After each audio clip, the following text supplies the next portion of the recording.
Hello students, आज हम पढ़ेंगे ऑपरेटिंग सिस्टम। ठीक है, ऑपरेटिंग सिस्टम में आज हम उसके डेफिनेशन देखते हैं कि भाई ऑपरेटिंग सिस्टम की क्या क्या डेफिनेशंस हैं डिफरेंट। ऑपरेटिंग सिस्टम बेसिकली क्या होता है ना कि हमारे पास मान लो एक यूज़र दिया हुआ है। ठीक है, सपोज़ एक यूज़र है हमारे पास और वो हमारे जो भी हमारा कंप्यूटर जो दिया हुआ है हमें उसके हार्डवेयर से वो इंटरेक्ट करना चाहता है। मान लो वो सीपीयू को कोई टास्क देना चाहता है कि भाई तुम ये प्रोग्राम रन करो या इस तरह का प्रोग्राम रन करो। तो ये हमारा जो यूज़र है ये हमारे कंप्यूटर हार्डवेयर से जब इंटरेक्ट करना चाहता है तो उसके लिए उसे एक मीडिएटरी प्रोवाइड होती है जिसको बोलते हैं ओएस, और ये हम सॉफ्टवेयर के फॉर्म में प्रोवाइड करते हैं। लेकिन इनके बीच एक इंटरफेस प्रोवाइड कर रहे हैं जिसके थ्रू जो यूज़र इंस्ट्रक्शन दे सकता है हार्डवेयर को कि भाई आपने ये प्रोग्राम रन करना है, ये एग्जीक्यूशन करना है, आप क्लिक करना है, आप कॉपी करना है, आप पेस्ट करना है। ये सारे इंस्ट्रक्शंस हार्डवेयर के थ्रू रन करवा सकता है वो। तो इसके लिए हम एक इंटरफेस यूज़ करते हैं जिसे बोलते हैं ऑपरेटिंग सिस्टम।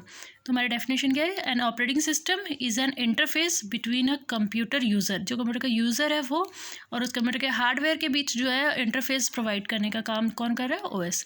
तो ये क्या है? It is just an interface. ठीक है, इसकी एक और डेफिनेशन भी हम ऐसे भी बोल सकते हैं कि operating system is a software. ये एक सॉफ्टवेयर ही तो है जो हम इंस्टॉल करते हैं। विंडो जो डालते हैं हम लैपटॉप में, कंप्यूटर में, वो एक सॉफ्टवेयर होता है हमारा एक। Operating system is a software which perform basic task, management की जितनी भी टास्क हैं। जैसे कंप्यूटर के अंदर हम क्या करेंगे? फाइल मैनेज करेंगे, तो फाइल मैनेजमेंट हो गया, मेमोरी मैनेज करेंगे, मेमोरी मैनेजमेंट हो गया, प्रोसेस मैनेजमेंट हो गया, कुछ कट करना, कॉपी करना, पेस्ट करना, क्लिक करना, कोई फाइल ट्रांसफ़र करना, ये सारे भी जितने टास्क हैं वो किसके थ्रू होते हैं? ऑपरेटिंग सिस्टम के थ्रू। इसके अलावा हम और क्या डेफिनेशन हम इसे दे सकते हैं कि ऑपरेटिंग सिस्टम का जो मेन टास्क है वो क्या है? मैनेज करने का चीज़ों को कंप्यूटर के अंदर। तो ये क्या है? Operating system is a software that manages the computer hardware, जो कंप्यूटर के हार्डवेयर को मैनेज करने का काम करता है। इसके अलावा भी हम इसे बोल सकते हैं अदर वर्ड्स में कि भाई ऑपरेटिंग सिस्टम जो है एक प्रोग्राम है, जिस प्रोग्राम का काम हमारा क्या है कि दैट कंट्रोल द एग्जीक्यूशन। जो एग्जीक्यूशन जो है हमारे एप्लीकेशन प्रोग्राम का, जो भी हम एप्लीकेशन प्रोग्राम डाल रहे हैं, मान लो MS वर्ड इंस्टॉल कर रहे हैं या फिर हम कोई भी एप्लीकेशन प्रोग्राम हम अपने सिस्टम के अंदर इंस्टॉल करते हैं, पेंट इंस्टॉल कर दिया, Word, Excel, PowerPoint, something कुछ भी अगर हम इंस्टॉल कर रहे हैं, नोटपैड वगैरह, तो उसको कंट्रोल करना, उसके एग्जीक्यूशन को कंट्रोल करना, इसके लिए जो प्रोग्राम यूज़ हो रहा है उस प्रोग्राम को क्या कहा है? It is an operating system. ठीक है, इसके अलावा भी हम इन्हें और डेफिनेशंस भी क्लियर कर सकते हैं। मतलब जैसे हम ऑपरेटिंग सिस्टम और क्या क्या वर्ड्स में हम यूज़ बोल सकते हैं कि भाई ये एक तरह से एक्ट कर रहा है ना इंटरमीडिएट कि यूज़र को कुछ काम करवाना है कंप्यूटर के हार्डवेयर से, तो वो उसको परफॉर्म कराने के लिए हमें किसकी नीड पड़ेगी? ऑपरेटिंग सिस्टम की। तो operating system act as an intermediatory between user and computer hardware.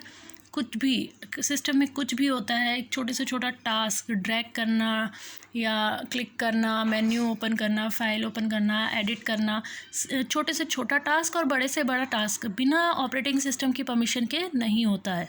ठीक है, तो ऑपरेटिंग सिस्टम हमारा क्या हुआ कि भाई इंटरफेस हुआ या सॉफ्टवेयर या फिर एक प्रोग्राम हम बोल सकते हैं जिसके थ्रू हम कंप्यूटर में जितनी भी चीज़ें उन चीज़ों को मैनेज कर रहे हैं, जैसे फाइल्स हो गई, मेमोरी हो गई, इनपुट आउटपुट हो गया, इन सारी चीज़ों को मैनेज करते हैं। ठीक है, इसके अलावा जब एक एग्जांपल के लिए समझो, जब हम एक विंडो इंस्टॉल करते हैं तो विंडो इंस्टॉल करते हुए हमारे पास ऐसा तो नहीं है कि सिर्फ एक ही सॉफ्टवेयर इंस्टॉल होता है, कलेक्शन ऑफ सॉफ्टवेयर इंस्टॉल होते हैं ना। तो ये सारे के सारे क्या होते हैं? System software.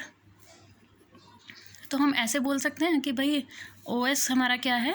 Operating system is a collection of system software,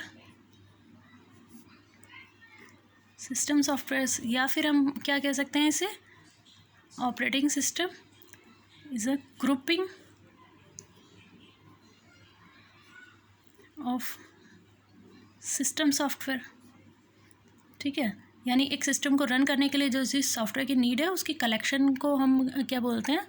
operating system. हम एक पूरा ग्रुपिंग कर लेते हैं, कलेक्शन बना लेते हैं, एक सिंगल सॉफ्टवेयर में कन्वर्ट कर लेंगे कलेक्शन ऑफ सॉफ्टवेयर को, और फिर उसे इंस्टॉल करके सिस्टम में, और तब हम अपने सिस्टम को जो है यूज़ कर सकते हैं। बिना ऑपरेटिंग सिस्टम के हमारा सिस्टम वर्क नहीं करेगा।